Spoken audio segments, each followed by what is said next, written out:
Queridos amigos, sejam bem-vindos ao canal Videira Espírita. Meu nome é Cristina Brito e este é o programa Projeto 15 Minutos, o Céu e o Inferno. Aqui, diariamente, estudamos por mais ou menos 15 minutos o quarto livro da codificação espírita realizada por Allan Kardec, O Céu e o Inferno. Atualmente estamos na primeira parte desta obra, que trata da doutrina. Estamos no capítulo 6. O título do capítulo 6 é A Doutrina das Penas Eternas. Doutrina das Penas Eternas. Ok? E nós estamos no subitem, entramos no último programa, no subitem 23, será o de hoje, que estaremos falando da doutrina das penas eternas, fez sua época. Uma época em que o homem pouco questionava. O homem é o espírito encarnado. Nós pouco questionávamos a época. O que nos era dito, imposto, muitas vezes, não tínhamos sequer como argumentar, não tínhamos acesso a conhecimento.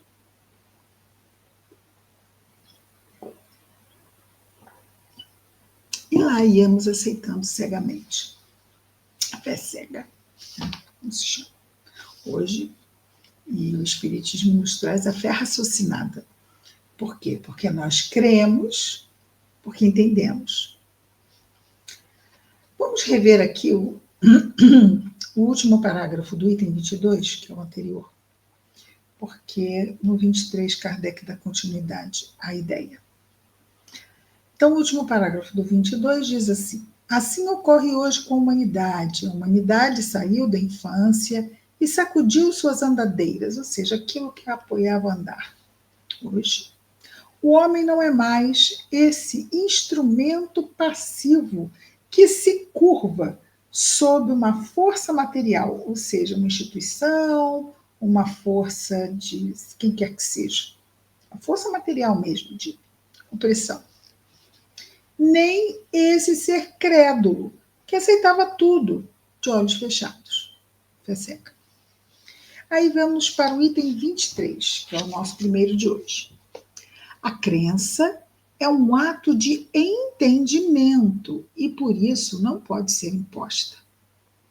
Se, durante um certo período da humanidade, o dogma da eternidade das penas pôde ser inofensivo, salutar mesmo, por quê? Porque, vamos dizer assim, afastava o ser humano dos crimes e erros horríveis que ele pudesse cometer por medo deste inferno de penas eternas. Então ele diz, salutar mesmo, por quê? Porque éramos muito infantis para discernir. Então, estou dizendo, Kardec, que houve até este sentido de preservar, como vimos aqui, não é? A questão, olha, o bicho-papão vai te pegar, não se afasta da mamãe, não. Aí a criança, por medo, ficava agarrada ali à mãe e não saía correndo. Quantas, né? Se perdiam, assim, num ato de sair correndo. Ou até mesmo se entregando a acidentes, né? Atropelamentos e etc. Então, chega um momento onde se torna perigoso o que é essa crença nesse dogma da eternidade das penas. Por quê? Porque também nós já vimos, não é? Que afasta o ser humano da fé na medida em que ele já não vê sentido nisso. Ah, mas é isso? Não, isso não faz sentido. E eles podem se afastar da crença e não mais optar pela crença cega. Com efeito, diz Allan Kardec, desde o instante em que imponhais como verdade absoluta o dogma das penas eternas, quando a razão já o repele, disso resulta necessariamente de duas coisas uma. Ou o homem que quer crer se faz uma crença mais racional. Então, o homem que quer crer busca uma crença mais racional, ou então se separa de vós. Né? Se separa da religião. Eu não quero mais, não sou religioso. Ser religião, isso aí eu não quero isso para mim. ou bem não crê em mais nada.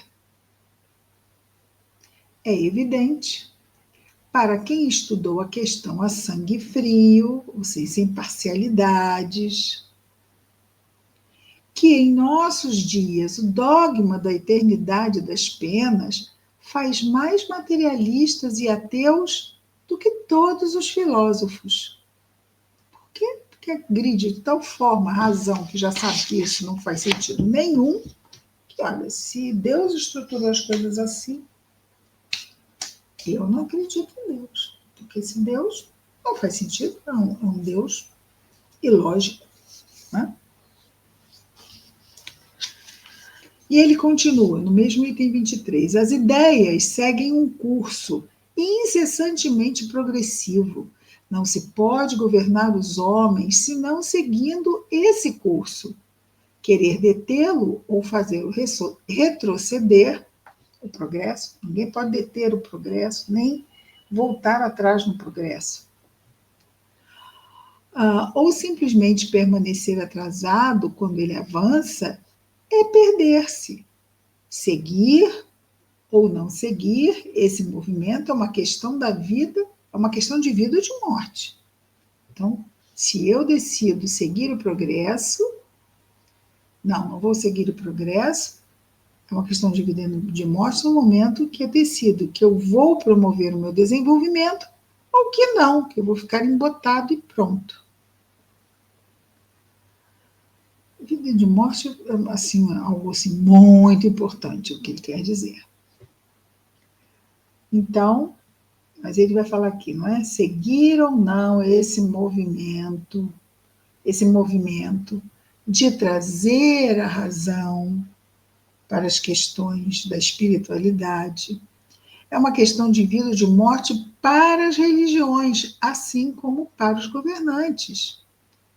Lembrando que nessa época as religiões e os governos andavam assim, para passo para passo.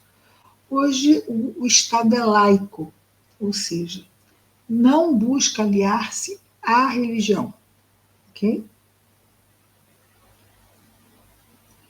Então, pergunta Kardec, é um bem? É um mal? O dogma das penas eternas. Seguramente é um mal aos olhos daqueles que, vivendo no passado, veem esse passado lhes escapar para aqueles que veem o futuro. É a lei do progresso, que é uma lei de Deus. E contra as leis de Deus, toda resistência é inútil.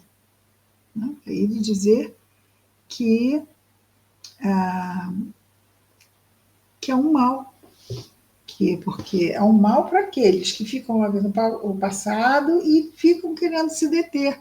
É um mal para eles, por quê? Porque estão detendo seu próprio progresso, que é uma lei natural. Que é uma lei de Deus, e contra as leis de Deus, toda resistência é inútil. Lutar contra a vontade de Deus é querer se destruir. E ele continua. Por que, pois, querer a toda força sustentar uma crença que cai em desuso e que, em definitivo, faz mais de mal do que de bem para a religião, uma vez que afasta aqueles que sabem pensar, não é? Ai, é triste dizer, mas uma questão material domina aqui a questão religiosa. Essa crença foi largamente explorada com a ajuda do pensamento que reinava à época, de que com dinheiro pode-se abrir as portas do céu e se preservar do inferno. Ups! É penas eternas, mas se pagar para a igreja, né, as portas do céu se abrem. Vamos liberar aquela alma lá. E aí, né? Interesses.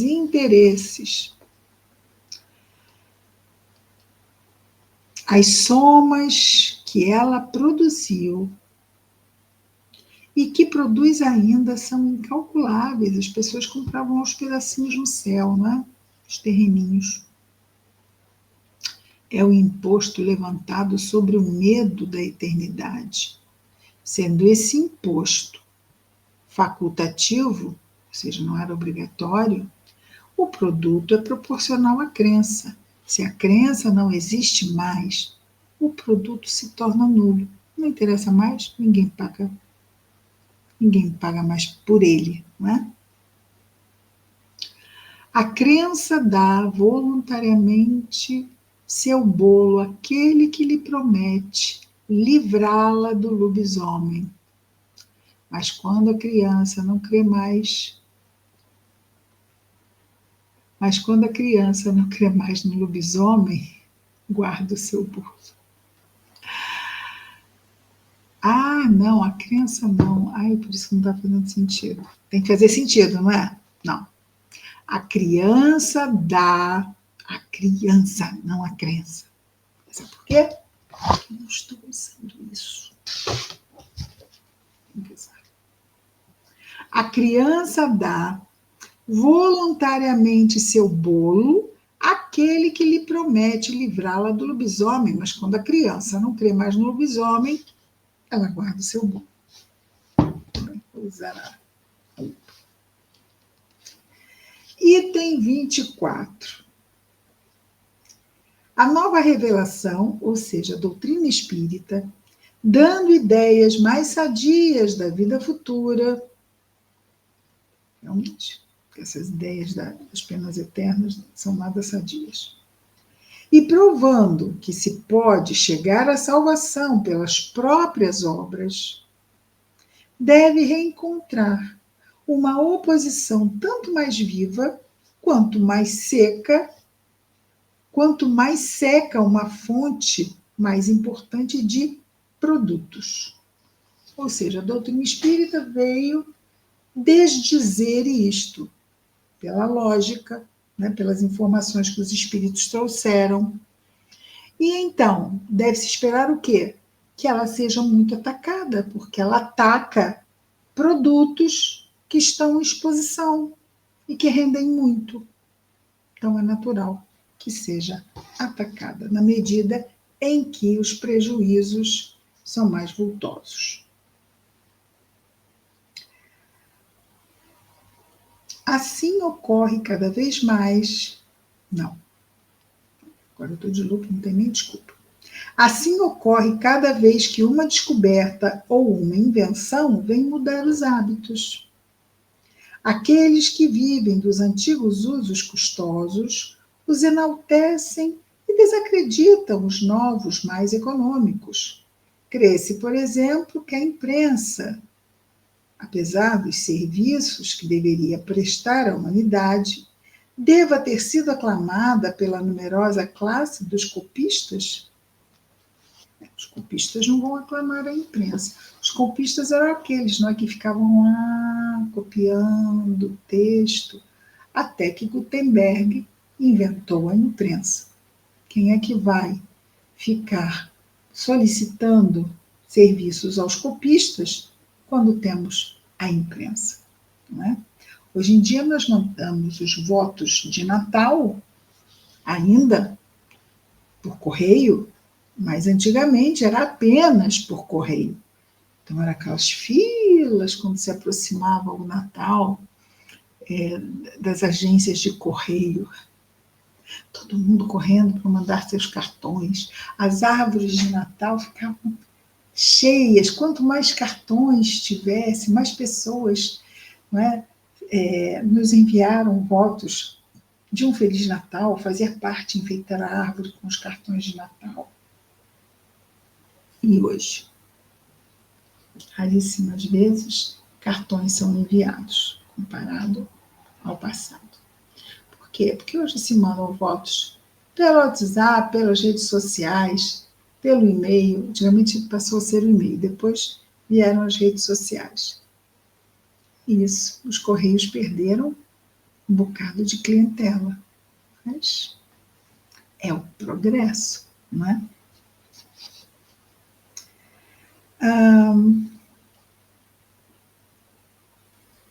Crê-se, por exemplo, já vimos. A classe dos copistas, ele responde, não, certamente eles deveram maldizê-la. Os copistas devem ter falado muito mal da imprensa, das máquinas de imprimir, ok? Assim deve ter sido com as máquinas, as estradas de ferro e 100 outras coisas. Hoje seriam mais 1000 outras coisas. Aos olhos dos incrédulos, o dogma da eternidade das penas é uma questão fútil da qual se riem. Não faz sentido nenhum. Riem pensando coisas assim. Aos olhos dos filósofos, tem uma gravidade social pelos abusos aos quais dá lugar. O homem verdadeiramente religioso vê a dignidade da religião interessada na destruição desses abusos e da sua causa. O homem verdadeiramente religioso não é um homem interessado em usar a religião para ganhar dinheiro. O verdadeiramente religioso vê a dignidade da religião interessada na destruição desses abusos e da sua causa. Nada como tempo para afastar os maus dos seus papéis que executam mal. Nada como tempo. É isso, meus amigos. Hoje vamos ficando por aqui. Amanhã retornamos com mais um projeto 15 minutos, o céu e o inferno. Até amanhã. Muita paz a todos.